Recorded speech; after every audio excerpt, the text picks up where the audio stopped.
halkani waa BBC oo aad ka dhageysanaysaan mawjadaha gaagaaban efemada magaalooyinka qaar Facebooka iyo barteena internetka ee bbcsomali.com.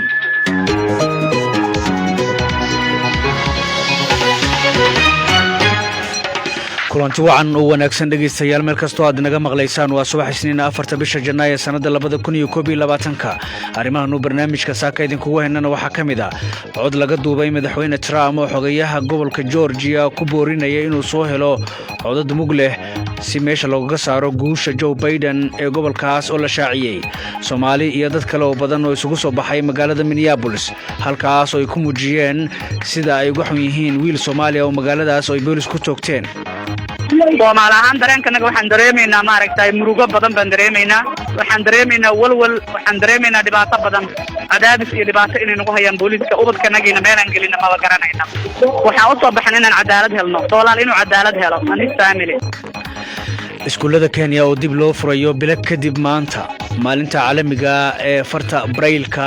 ee wax lagu baro dadka aragga naafada ka ayaa waxaan ku eegaynaa caqabadaha ay dadkaas ku wajahayaan Soomaaliya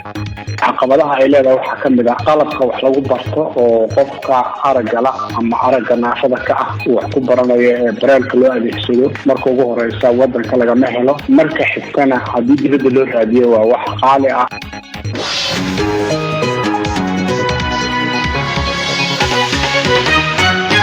qodobadaasi oo kuwa kale aad ku maqli doontaan barnaamijkan uu soo saaray Xasan Cali Geela anigoo Cabdifatax Ibraahim Cagaarna in la socodsiinayo balse marka hore barnaamijka waxaanu ku bilaabaynaa wararka caalamka iyo Faadumo Macalin oo gurigeeda joogta Faadumo mahadsanid Cabdifatax waxaa la helay cod telefoonka laga duubay kaas oo laga maqli karo madaxweyne Trump oo xogayaha gobolka Georgia cadaadis ku saaraya inuu laalo guusha uu Joe Biden ka gaaro gobolka codkan oo uu soo bandhigay wargeyska Washington Post ayaa wuxuu madaxweynuhu ka codsanayaa Brad Raffensperger inuu dib u tiriyo codadka madaxweyne ku-xigeenka la doortay Kamala Harris ayaa ku tilmaantay arrintaasi inay tahay ku tumasho dhanka awoodda ah oo cad 10 ka tirsan xogayaashii difaaca Mareykanka ayaa ku booriyay Mr Trump inuusan su'aal gelin natiijada doorashada isla markaana uusan sababin in militarigu uu ku lug yeesho muranka codadka xubnahan hore uga tirsanaa golaha wasiirada ayaa magacyadooda ku qoray maqaal ra'yi ah oo lagu daabacay wargeyska Washington Post xubnaha aqalka wakiilada ee Mareykanka ayaa u codeeyay Nancy Pelosi oo xisbiga dimuqraadiga ka tirsan ay sii hayso xilka afhayeenka aqalkaas Miss Pelosi ayaa la rajeynayay inay guuleysato inkastoo xisbigeedu uusan kuraas badan ku lahayn aqalkaasi macadka Hindiya laga leeyahay ee soo saaray tallaalka coronavirus ee Oxford AstraZeneca ayaa sheegay in dawladdu ay hor istaagayso in tallaalkaasi la siiyo dalalka kale macadka Serum ayaa sheegay in Hindiya ay doonayso inay marka hore xanuunka ka difaacdo dadkeeda ugu yaraan dhowr qof oo u dhashay Britain ayaa loo diiday inay galaan dalka Netherlands tan iyo bilowgii sanadkan cusub markii ay Britain isaga baxday suuqii qura ee Yurub saraakiisha Holland ayaa sheegay in rakaabkan ay ku yimaadeen safar aanan muhiim ahayn sida ay dhigayaan shuruucda xayiraadaha coronavirus ee haatan waxaa la xadiday safarada ka imaanaya inta badan dalalka aanan midowga Yurub ka tirsanayn iyadoo kaliya la ogolaanayo kuwa muhiimka ah ugu dambeynna dhanka kubadda cagta weeraryahanka u dhashay dalka Portugal Cristiano Ronaldo ayaa koobka ka qaaday ciyaaryahanka Pele isagoo noqday qofka labaad ee ugu goolasha badan naadiga Juventus ee Talyaaniga laga leeyahay ayuu shalay u dhaliyay goolasha isagoo guud ahaan marka la isku daro goolasha weligii dhaliyay ay gaarayaan 758 wararkii caalamkana waa naga inta Cabdifatax aad u mahadsan tahay Faadumo Macalin karay taasi ahayd wararka caalamka ee gurigeeda nagala socodsiinaysa halkaad kala socotaana waa BBC ee dhageystayaal u diyaar garooba qaybaha kale ee barnaamijka aynu ku bilownaa sida aad warkaba ku maqlayseen waxaa soo baxay cod u muuqanaya inuu yahay madaxweynaha Mareykanka Donald Trump oo ku boorinaya sarkaalka ugu sareeya ee doorashada gobolka Georgia wadankaas inuu soo helo codad mug leh si meesha looga saaro guuldarada uu gobolkaas Trump kala kulmay wargeyska The Washington Post ayaa waxa uu baahiyay 4 daqiiqo iyo bar oo laga soo jaray wada hadal socday qiyaastii 1 saacad oo uu madaxweynuhu la yeeshay xogayaha gobolka Georgia waa dadaalkii ugu dambeeyay Mr. Trump uu ku doonayay inuu isku dayo in uu ku joojiyo guusha uu doorashooyinkii November ka gaaray madaxweyne Donald Trump ee madaxweynaha la doortay Joe Biden aan iraahday. Haddaba Xasan Cali Gil ayaa faafahinta warkan soo akhriyay oo haatan studio gala soo biray. Xasan cabdi fataax codkan la sheegay inuu yahay madaxweyne Trump ayaa la maqlayaa isaga oo amraya mid ka mid ah saraakiishiisa ugu sareysa arrimaha doorashooyinka ee gobolkaasi Georgia inuu keeno codad gaaraya 11,780 tiradan ayaana noqonaysa mid hal cod un dheer codadkii uu Joe Biden ka helay gobolkaasi. meelaha qaar waxa uu muuqanayay inuu u hanjabayo xogayaha gobolkaasi iyo taliyayaasha dhanka iyo taliisa iraahday dhanka sharciga. Raffensperger ayaa la maqlayaa codkiisa oo ku adkeysanaya in natiijadii doorashadii ka dhacday gobolkaasi ay tahay mid sax ah. sidoo kale la taliyihiisa dhanka sharciga ayaa la maqlayaa iraahday isaga oo difaacaya natiijada doorashada isla markaana u sheegaya Trump inuu joojiyo eedeymaha aan cadeynta loo hayn ee uu ku durayo hufnaanta doorashadaasi ay guusha ku raacday Biden. kooxda ololaha madaxweynaha la doortay Joe Biden ayaa sheegay in codkaasi uu ka markhaati kacayo in Trump uu handadayo saraakiisha xisbigiisa si uu u helo codad sharci darro ah. codadka ayaa 2 jeer la tiriyay gobolkaasi Georgia waxaana labadaas jeer ba cadaatay in Joe Biden uu ku guuleystay doorashadaasi gobolka. codkani Trump ayaa ku soo beegmaya maalmo uun ka hor inta aan loo dareerin wareegga labaad ee doorashada labada xubnood ee ka mid noqonaya aqalka sanadka ee gobolkaasi. natiijada doorashadaasni ayaa waxay kala cadeyn doontaa xisbiga aqlabiyadda ku yeelan doona aqalka sanadka. Trump ayaa jimcihii la soo dhaafay sharci darro iyo waxba kama jiraan ku tilmaamay doorashadaasi xubnaha aqalka sare. hase yeeshee mas'uuliyiinta xisbigiisa jamhuuriga ayaa iyagana doonaya in taageerayaashooda ay ku qanciyaan inay ka qayb qaataan doorasho madaxweyne Trump uu diidan yahay. dhanka kale cabdi fataax dhammaan 10 ka nool wasiiradii hore gaashaandhigga ee soo maray dalkaasi Mareykanka ayaa madaxweyne Trump ugu baaqay in uusan su'aal gelin natiijada doorashada isla markaana uusan ciidamada militariga soo dhaxgelin muranka ku saabsan doorashada. maqaal ay si wada jir ah ugu qoreen wargeyska The Washington Post ayay wasiiradani hore ee gaashaandhigga waxa ay sheegeen in isku dayga in ciidamada qalabka sida loo adeegsado in lagu xalliyo muranka ka dhashay doorashada ay dalkaasi u horseedayso meel halis ah isla markaana arintaasi ay tahay mid sharci darro ah oo lid ku ah dastuurka dalkaasi Mareykanka. aad baad u mahadsantahay Xasan Cali Gil ayuu kaasi faafahinta warkaas ayuu inala socodsiinayay. isla Mareykanka inuu sii joognay Soomaaliya dad badan oo kale ayaa waxay isugu soo baxeen magaalada Minneapolis ee gobolka Minnesota ee wadankaasi, halkaas oo ay ku muujinayeen sida ay uga xun yihiin wiil Soomaali ah oo magaaladaas boolisku ay ku toogteen. dadka isu soo baxay ayaa waxay dalbanayaan in qoyska Dolaal Ciid ay cadaalad helaan iyo in mustaqbalka aanay midaas oo kale soo laaban. waxay sheegeen in carruurtooda ay u cabsanayaan sidaas daraadeedna aanay ka tageen wadooyinka ilaa wax laga qabto dilka Dolaal. haddaba waxay suura gashay in khadka taleefanka kula hadlo qaar ka mid ah dadka mudaharaadaya iyagoo goobta ku sugan. aniga waxaa la yidhaahaa waa Khadar Maxamuud Xuseen. waxaan ku mudaharaadaynaa Minneapolis Minnesota America. waxaan u mudaharaadaynaa Dolaal oo lagu dilay si xaq darro ah booliiska laguna sameeyay familkiisana iyagoo la dilay wiilkoodii harassment lagu sameeyay xaq darro ah ayaanu ka mudaharaadaynaa haddaan nahay dadweynaha America ku nool. ilaa hadda marka dadka isu soo baxay halkaa yimid waa imisa? dadkaan halkan isugu yimid aad bay u badan yihiin. waa maaragtay dadweyne aad u badan oo cid walba leh aadna u qiiraysan dhammaantoodna dareemaya dareen aad naxdin ula geerida ku timid familka dhammaantood inay ka qiiraysan marka aad bay u badan yihiin. ma Soomaali kaliya halkaa isugu timid mise dadka kale madowga ahaana way soo baxeen? cid waliba maaragtay way imaatay cid kastaaba way timid maaha Soomaali kaliya waa loo dhan yahay. way habal qof kale ii dhib marka. haye halo walaal marka hore magacaaga oo saddexan halkaad joogtidii waxa u joogtaan sababta u soo baxdeen?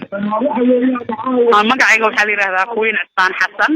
Soomaali ahaan dareenkanaga waxaan dareemaynaa emotion baan nahay. waxaan dareemaynaa maaragtay murugo badan baan dareemaynaa. waxaan dareemaynaa walwal. waxaan dareemaynaa dhibaato badan. cadaadis iyo dhibaato inay nagu hayaan booliiska. ubadkanagiina meelaan gelina maba garanayna. cabsi baan u qabnaa carruurta dhalinyaradii. dhibaato weyn baan dareemaynaa. aad baan usoo baxnay maanta meel baan ka soo baxnay. waxaan usoo baxnay inaan cadaalad helno. Dolaal inuu cadaalad helo anis family. justice baan rabnaa in banaanka la keeno dadkii dilay booliiskii wiilka dilay baan rajaynaynaa insha Allah cadaaladna inaan helno si aan wadankan ugu noolaano anagii ubadkanagaba nabadgeliyo. in booliiska la soo saaraan rabnaa wiilka dilay ee dhibaatada noo geystay. waayahay qof kale u dhiib. magacayga saddexan walaal waa cabdiweli daahir waxaan ka mudaharaadaynaa doolaal oo lagu dilay magaalada Minneapolis habeen saddexaad boolisku si xaqdarra ay u dileen ayaan ka mudaharaadaynaa cadaalad baan rabnaa waxaan rabnaa dadkii booliska ahaa ee sida xaqdarrada u dilay doolaal in cadaaladda la hor keeno sidaasaan u cabanhaynaa isugu nabadmaan ilaa hadda wax jawaaba oo ka soo baxay dhinaca booliska dilka kadib ilaa hadda wax jawaaba oo booliska ka soo baxay ma hayno boolisku warar kala duwan ayay familiga u sheegeen oo sidana soo gaaraysa laakiin markii hore waxay sheegeen in uu hubaysnaa doolaal kabacdina waxaa xaqiiqo noqotay doolaal inuusan hubaysnayn boolisku inay joojiyeen isla daqiiqadihii ku xigayna inay joogteen ugu yaraan xabado dhowr iyo 10 midhana ay ku dhufteen doolaal adiga ma istaqaaneen doolaal aniga waa isnaqiinay nin dhalinyaro buu ahaa nin wadanka wax ku bartay buu ahaa wuxuu ahaa nin shaqaysta ma ahayn haba yaraatee nin ka mid a dhalinyarada soomaalida ee looga shakisan yahay inay nolosha ka leexdeen ma ahayn nin dhalinyaro oo wax bartay buu ahaa shaqaysta oon weligii laga shakiin marka doolaal waxaan ku naqiinay wanaag fara badan ikhyaarnimo iyo inuu ahaa nin dhalinyaro oo bulshada magaalada Minneapolis ee soomaalida aad u yaqaana hadda marka maxaad ka rajaynaysaan haddaad isu soo baxdeen maanta waxaan ka rajaynaynaa waan wadaynaa intaan cadaalad ka helayno kama tegayno qabowga iyo barafka doolaal cadaalad baan u rabnaa ilaa aan cadaalada helana kama tegayno walaal magacayga waxaa la yidhahdaa Fawziya Maxamed Bixi waxaan ka mudaharaadaynaa dilkii arxandarrada loo geystay doolaal ciid caddacadood marka hadda halkan isugu imaanay weli waan wadaynaa ilaa uu helo xaqiisii marka ma isleedihiin issoo bixiinan waxa aad doonaysaan waad ku gaaraysaan haa waan leenahay waan rabnaa inaan ku gaarno waan ku qasbaynaa hadday diidaan xataa yaad ku qasbaysaan booliskii iyo mataqaanaa dawladda inay wax ka qabato oo stateka-naga wax ka qabto dilkan mar walba loo geysanayo qof madow oo aan wax dhibaato geysanin oo wiil yaroo teenager intay dileen ay naftiisii ay halkaa ku qaateen oo bilaa macno ay ku dilayaan mar walba marka waan ku hanweynahay inaan ka gaarno xuquuqdiisa uu helo justice uu helo waxay ahayn qaar ka mid ah soomaalida ku nool magaalada Minneapolis oo iyagoo isu soo baxay oo ka mudaharaaday dil wiil Soomaali halka loogu geystay khadka taleefanka ugu warramay hadaba markan aan siiyo qaar ka mid ah dhageystayaasheena Facebook raayigooda halka kaga soo dhiibtay warbixintaasi Bashiir Quduf Daahir oo jooga Galaadi waxa uu leeyahay dadka Soomaalida iyo ajaanibta isugu jira ee ka banaan baxaya dilka loo geystay wiilka Soomaaliga ah runtii waan bogaadinayaa waayo waa laga maarmaan in laga dhiidiyo dhibaatooyinka isirka ku salaysan ay wadaan cadaanka Mareykanku Farax Bashiir oo ka soo qoray magaalada Garowe waxa uu leeyahay banaanbaxaas looga soo horjeedo dilkii loo geystay wiilka Soomaaliga ee habeenkii hore lagu dilay magaalada Minneapolis ee dalka Mareykanka runtii waxba soo kordhin mayso waayo sababtoo ah haddii ay u banaanbaxaan haddii banaanbax uu wax ka bedelayo dilalka booliska ay u geystaan dadka Mareykanka waa wuxuu leeyahay waxay wax ku qaadan lahaayeen tii ka dhalatay dilkii George Floyd waxaan qaar ka mid ah dhageystayaasha BBC ee Facebook BBC waxaad ka heli kartaa wararkii ugu dambeeyay ee Soomaaliya iyo caalamka oo dhan maalin walba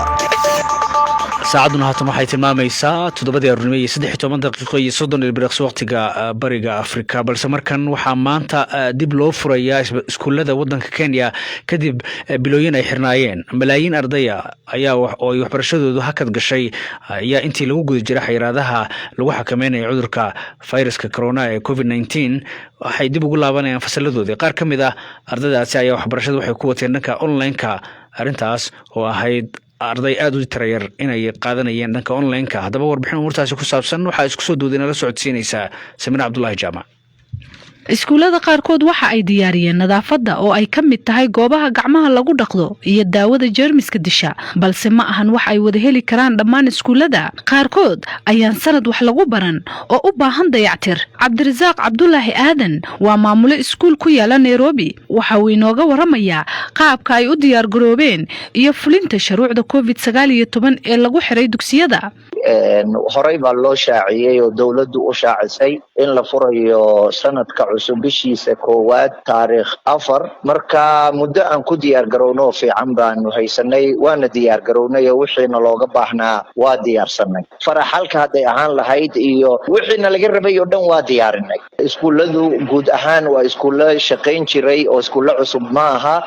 ardayna waa dhigan jirtay kuwa kalena inay ku soo kordhaanna waa suurtagal oo waa la filayaa marka qodobkani waa qodob runtii taagan marka khibradna waa ka helay sida loo agaasimo ama loo maamulo ardayda, macallimiinta iyo waalidiinta ayaa wajahaya xaalado adag iyadoo iskuulaadka ay fulinayaan nidaamka COVID-19 looga hortagayo. waalidiinta oo markii horeba sanad dugsiyeed kasta samayn jiray diyaargarowgii caadiga ahaa ayaa haatan waxa u dheer in ay ku daraan adeeg dheeraad ah oo looga taxadarayo xanuunka COVID-19 oo ay ka mid yihiin maaskarada wejiga iyo daawada jeermiska disha. sida ay inoo sheegayso hooyo Safiya Axmed Maxamed oo caruurteeda ay ka mid yihiin ardayda fasalada dib ugu noqonaysa. shopping badana aan ku jiran baa jira oo la yiraahdo wixii afka lagu xiranayo soo diyaariya. shopping oo aniga aan sameyn jirna haddana nagu soo kordhay. sameyn way iska jirtaa meel walba kaaf baa ka dhacay oo maxaa ahay shaqo ma jirto. dadkii markii horeba xaaladooda Ilaahay ogaayo garabta xamaalo tahay oo aad bay u saameysay. dad iska kabarweystaha jira. waan diyaar garoowayna laakiin aniga laba secondary ugu jirta, laba waa jaamacad.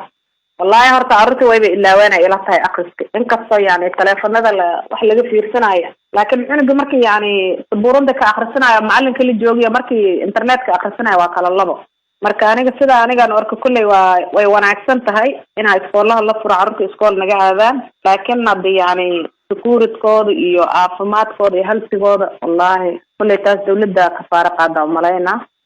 xaalada ahaan doonta laakiin anigoo aragti ahaanteeda way wanaagsan tahay ilmaha inay iskool ka tagaan. iyadoo ay waalidiinta ku faraxsan yihiin dib u furmidda iskuulada ayaa haddana waxaa jira walaac ku aadan caafimaadka iyo cudurka COVID-19 oo ardayda ay adag tahay in ay ilaaliyaan shuruucda kala fogaanshiyaha dadka. dhanka kale muddadaas ay iskuulaadka xirnaayeen waxa ay shaqo la'aan baahsan soo food saartay kumanaan macallimiin ah oo iyagu haatan ku faraxsan in ay waxbarashada dib u bilowmato.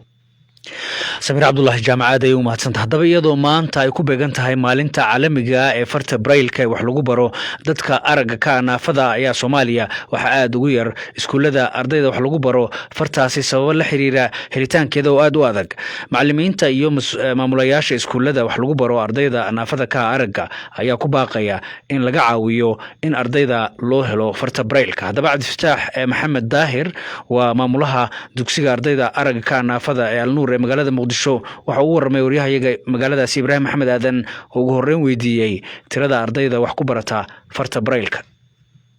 dhabaantii waxaa lagu qiyaasi karaa xaalad adag inay dadkaasi ku jiraan maxaa yeelay dadkaasi fartan braille-ka waa far adduunkan kasoo jirtay 200 oo sano wax ka badan annagana wadankeena muddo aad u kooban ayay ka jirtaa. marka caqabadaha ay leedahay waxaa ka mid ah qalabka wax lagu barto oo qofka aragga la ama aragga naafada ka ah uu wax ku baranayo ee braille-ka loo adeegsado marka ugu horeysa wadanka lagama helo. marka xigtana haddii dibadda loo raadiyo waa wax qaali ah oo qofkii inuu gato ay aad ugu adag tahay. marka adduunka waxaa facilitate gareeya dowladaha oo dadka ku hoos nool yihiin iyo hay-ado dadkaas u istaaga oo u gurmada. taasna wadankeena dawad og tahay oo iskama sheekeynayna dowlad iyo dad noocaas u diyaarsan meesha ay ku dambeeyaan. marka haddii la kusoo duubo dadkaas wax ku barta ama jecel inay fartaa wax ku qoraan dhabaantii waxaa haysata caqabado badan oo aan hal meel in lagu soo koobo ay adag tahay. Cabdifataax, tirada hadda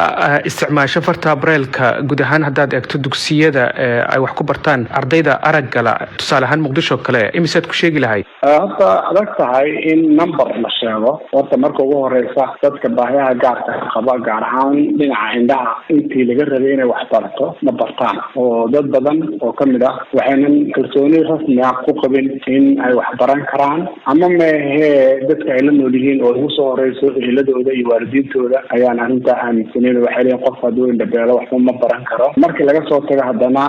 wadankii oo isu socodkiisa iyo qofkii oon haysanin tababaro iyo amnigii iyo xaaladii oo runtii iyaduna aad u adag gaar ahaan weliba markii laga fiiriyo dhinaca dumarka oo kale socodkoodu aad ugu adag yahay. marka dadka wax barta waa tiro aad u yar. number lama sheegi karo laakiin waxaa hubaal ah dadkii la rabay inay wax bartaan iyada oo ay saameynayso dhinacyo badan aad ay u yaryihiin. markaad isbarbar dhigto ardayda farta braille-ka wax ku barata hadda iyo ardayda kale ee sida caadiga ah wax u bartay haddana araggala farqiga u dhexeeya muxuu yahay? Ibraahim, waxaa jirta dadkan sidaad u sheegtay qofka markuu aragga waayo oo arday maanta usoo geshid adigoo ama macalin ah ama qof raba inuu aqoon u gudbiyo qofka kale ah qofkan waxaa ka maqan waxyaabo waxyaabo qofkan kale uu haysto lixaadkiisa u dhamaystiran yahay marka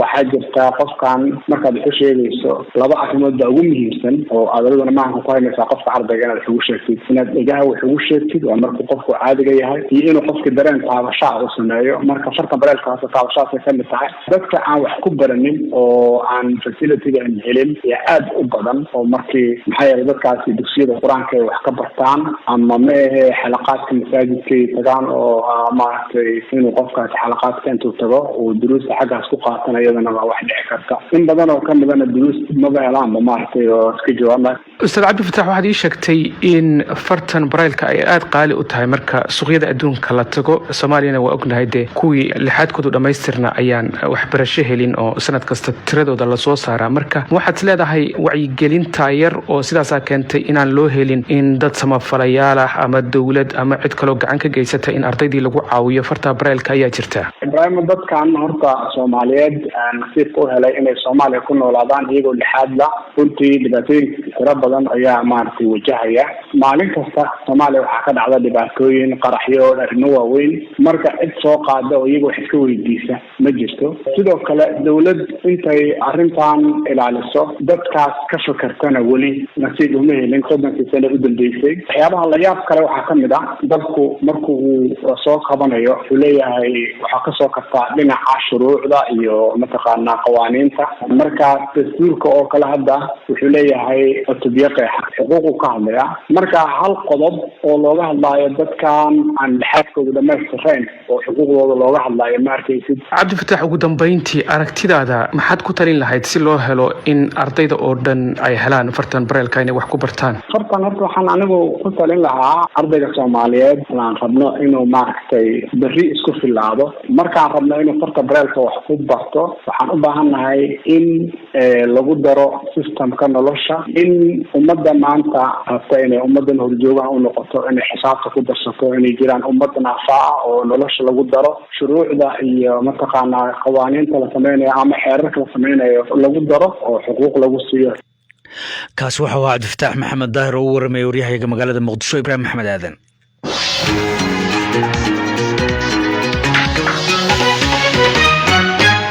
ciyaarihii ayaa inoo soo socda balse markan gabar soomaaliya oo kasoo jeeda dalkan kenya oo u dhaqdhaqaaqda ka hortaga gudniinka gabdhaha gaar ahaan midka fircooniga ayaa ku guulaysatay abaalmarinta loo yaqaan points of light award taas oo ay bixiso dowladda u k saadiye xuseen ayaa sheegtay in abaalmarintan lagu guddoonsiiyey dadaal ay u gashay sidii aanay gabdhaha yaryar u marin dhibaato ay sheegtay in iyadoo ay soo martay iyadoo af u noqotay haweenka aan awoodin inay umuurtaasi si cad uga hadlaan saadiye waxa ay wajahday caqabado badan hase yeeshee markii ay gacan ka heshay culimada iyo qaar ka mid a ragga ayaa haatan waxay ku rajo weyn tahay in wacyigelinteedii ay miro dhashay sacdii waxay khadka taleefonka ugu warantay waryahayaga fartuun ismaaciil horta abaalmarinta aan ku guulaystay waxaa la dhahaa Commonwealth Points of Light Award abaalmarintaasi waxay ka dhigan tahay maadaama aan ahay qof u ololeeya xuquuqda dumarka khaasatan dabargoynta gudniinka gabdhaha qofka kaliya oo ma aragtaa intuu hor istaago ragga mise dadkeena oo ma aragtaa caadada adkaatay iyo dhaqanka in uu wax ka bedelo rabo arrimo fara badan ayay la kulmaan marka abaalmarinta waxaa liisiyay maadaama gabdho fara badan aan ka badbaadiyay gudniinka khaasatan ay jiraan tuulooyin xitaa gudniinka laga sameynay ayna sabab u tahay maaragta dadaalka aniga aan sameeyay sacdiyo hablaha u dhaqdhaqaaqa amaba ka hortaga gudniinka gabdhaha gaar ahaan midka fircooniga ee Afrika waa ay badan yihiin maxaa adiga lagugu xushay aad is leedahay horta aniga waxa liigu xushay sida aad sheegtay ayagoo fara badan horta dadka inta badan gudniinka markay ka hadlayaan qaar waxaa jiro dhaqaale la siiyo oo maaragta sida awgeeda ugu doodaan aniga horta saacadiya ahaan qof waxaan ahaa cid ii dirsatay aysan jirin mise cid aan ku xirnay aysan jirin ani shakhsi ahaan aan ba arkay in ay arrin bulshada Soomaaliyeed ay saameysay ay tahay marka gudniinka in la dabargooyo ay u baahan tahay waayo markaan gabadhayda u hore aan dhalay dhibaatadii aan la kulmay ayaa maaragta tusaale ii noqotay si aan u cirib tiro gudniinka gabdhaha marka anoon dhaqaale maaragta raadsanaynin oo mise dad kale kaashanaynin ayaan waxaan sameeyay in aan gabdhaha kale aan codsiyo si ay maaragta u hadlaan ay uga hadlaan gudniinka midda kale waxaa waaye dadka u ololeeya gudniinka waxaad moodaa dad qaar in ay maaragta arrimo qaar ay ka xishoodaan mise kelimada qaar oo waxa jirta ay ka wareegsadaan oo ay jecleen inay ka hadlaan marmarka qaar anigu waxaan isku dayaa in aan ragga wax fahansiiyo kol on heeso soo qaado kol on tiix akhriyo wax walba aan isku sameeyo si aan yeelaba ragga waa aan ka dhaadhiciyaa culumadana waa aan kaashadaa marka dadkii waxay jeclaadeen qaabkan ma aragtaa aan u isticmaalayo maskaxdayda iyo fikradayda kala duwan aan bulshada Soomaaliyeed uga dhaadhiciyo gudniinka in ay shay xun tahay oona in la iska dayo ay haboon tahay intii aad hawshaasi waday maxaa ku qabsoomay maxay yihiin caqabadaha ugu waaweyn ee aad la kulantay mid iyo laba bal hadii aad inooga sheegto horta ma aragta hadaad dhahdo dhaqan soo jiray mise caado adkeed aan dabargoyna hadaad dhahdeed waxyaabo fara badan ayaad la kulmaysaa horta ilaah baa mahad iskale alxamdulillaah rabbil caalamiin aniga waxyaabaha ii qabsoomeen waxaa kamid ah hadda maanta aan kula hadlayo gabdho fara badan ayaa jiro oo ma aragta gudniinka ka badbaadeen waxaa kale oo jirto culimo aan kaashanayo oo sidoo kale ka hadlaan ciribtirka gudniinka gabdhaha waxaa kale oo jiro rag eegana oo ila fahmeen dhibaatada dumarka ila kulmaan dhanka gudniinka marka arrimahaas aan walahay waa arrin aad iyo aad aan ugu guuleystay dhanka ciribtirka gudniinka gabdhaha sidoo kale dhibaatada aan la kulmay waxaa kamid ah waagi hore oon bilaabay arrimahan horta rag aad bay iga hor imaadeen qaar waxaa jirto ii bixiyeen magac qaar waxaa jirto iigu yeereen magac aad u qaabdaran aniguna marka ma cabsanaynin marka hadda kulley waxa dhibaatada aan soo maray waxaa iiga sii wanaagsan intii aan ku guuleystay ilaan gabdho fara badan ayaa maanta hadda leeyihiin alxamdulillaah sakiintii waan ka badbaadnay sababta ay tahay Sacdiyo hadaysan noo codaynin annaga maanta xornimadan ma aansan helneen Sacdiyo bilada lagu gudoonsiiyay adiga ka sokow maxay uga dhigan tahay haweenka kale ee maray gudniinka horta biladan aniga shakhsi ahaan Sacdiyo ah waxaan aan isleeyahay wixii u tahay farxad weyn haweenka maray gudniinka sababtan saas u leeyahayna waxa waaye horta haweenka gudniinka soo maray way ka xishoodaan in ay sheegaan dhibaatada ayaga ma aragta ay la kulmeen waqtiga la gudaay iyo ma aragta waqtigii ay dhalayeen iyo dhacdooyinka kale oo noloshooda ku saabsan dhanka gudniinka ka qabsaday way ka xishoodaan in ay ka hadlaan marka ani biladan waxaan u arkaaba shakhsiyan Sacdiyo bas inay anficaynin laakiin se ay anfici doonto hablaha gudniinka wada maray dhamaala sababtana waxa waaye qaar baa tusaale iga qaadan doona oo leeyihiin sidii Sacdiyo kale annagana in aan hadalno oo waxaan rabnaa aan ka hadalno dhibaatadii aan soo marnay si aan annagana aanu guuleysano on heer sare aanu gaarno qaar waxaa jirta ayagana cod yeelan doonaan oo leeyihiin maadaama dhibaatadan aan soo marnay sida ay Sacdiyo sheegtay waa runteeda annaga waa aan marnay laakiin gabdhaheena aan ka badbaadino mid kale gabdhaha hadda khatarta ugu jira in ay gudniinka maraan sidoo kale ayagana waxaan rajeynayaa in ay ka badbaadi doonaan gudniinka waayo way igu dayan doonaan tusi ay maaragtaa gudniinka uga badbaadaan dhibaatadana way ay fahmi doonaan saasaan rajeynayaa Sacdiyo Xuseen waxa uu warmaysay waryahayaga Fartuun Ismaaciil ciyaarihii markan aan eegay waryahanka xulka Portugiiska Cristiano Ronaldo ayaa waxa uu Pele kala wareegay kaalinta labaad ee ciyaaryahanka ugu guulalinta badan ee kubadda cagta adduunka waxa uu xalay 2 gool u dhaliyay kooxda Juventus ee ka dhashay wadanka Talyaaniga goolashaas oo tirada goolasha uu dhaliyay ciyaaryahankaasi ka dhigaysa 758 gool waxa uu sidoo kale ka horeeyaa Lionel Messi kaas oo dhawaan Pele kala wareegay ciyaaryahanka goolasha ugu badan u dhaliyay hal koox Ronaldo ayaa haatan hal gool oo kaliya waxa uu dhiman rikoorka ciyaaryahanka ugu goolalinta badan caalamka kaas oo 759 gool ah rikoorkaas waxa uu yaal weeryahankii hore Austria iyo Czech Joseph Bacon oo dheeli jiray intii u dhaxaysay 1930 ilaa 1950 ciyaarihii kale hadii aan eegnana xalay kooxda Manchester City ayaa 3-1 wax kaga badisay Chelsea Leicester waxay 2-1 isaga reebtay kooxda Newcastle United maantana waxa dhici doona Southampton iyo Liverpool idaacadina waa naga intaas nabadgeliyo